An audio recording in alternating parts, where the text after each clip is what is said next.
ఆలయానికి ఈరోజు ఇచ్చేయడము చాలా సంతోషకరమైన విషయం.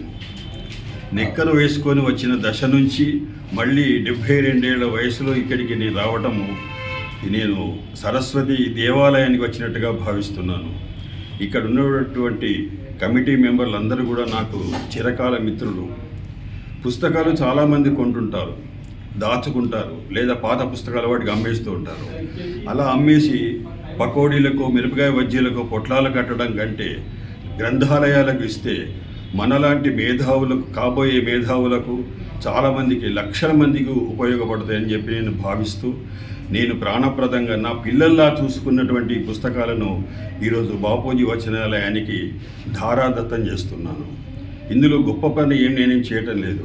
నేను చదువుకొని జ్ఞానాన్ని పొందిన పుస్తకాలన్నీ కూడా మరో తరానికి అందించాలి అనే సదుద్దేశంతో మిత్రులు సుధాకర్ రావు గారికి, సాంబన్న గారికి మనస్ఫూర్తిగా ఫోన్ చేసి వారికి నేను ఇది శివాలయంలో శివుడికి అర్పిస్తున్నటువంటి పత్రం ఎలా ఉంటుందో అట్లా భావిస్తున్నాను తప్ప ఇవి పుస్తకాలు కావు, బిల్వ పత్రాలుగా నేను భావిస్తున్నాను.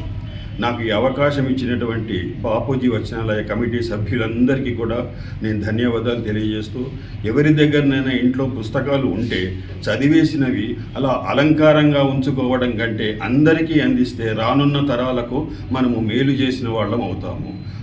అన్ని దానాల్లోకి అన్నదానం ఎంత గొప్పనో అక్షరదానం కూడా అంత గొప్పదని నేను భావిస్తున్నాను.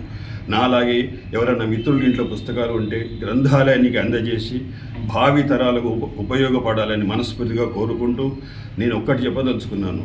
సరస్వతీదేవి 2 చోట్ల ఉంటుంది. ఒకటి బాసరలో ఉన్నది, రెండవది గ్రంథాలయంలో ఉంటుంది.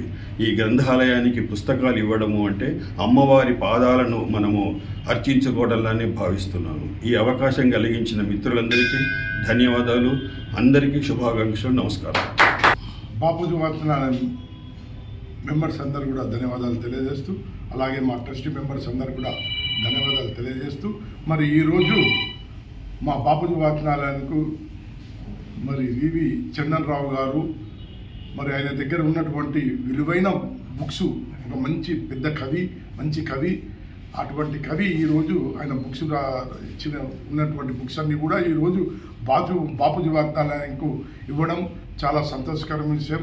ఆ బుక్స్తో చాలామందికి మరి ఉపయోగపడుతుంది కాబట్టి ఆ బుక్స్ ఇచ్చినందుకు మేము హృదయపూర్వకంగా ధన్యవాదాలు తెలియజేస్తూ, మరి ఇలాగే ముందు కూడా మరి మా బాపూజీ వచనాలయానికి మరి బుక్స్ ఎవరైనా ఉంటే తెచ్చి ఇవ్వవలసిందిగా నేను కోరుతున్నాను.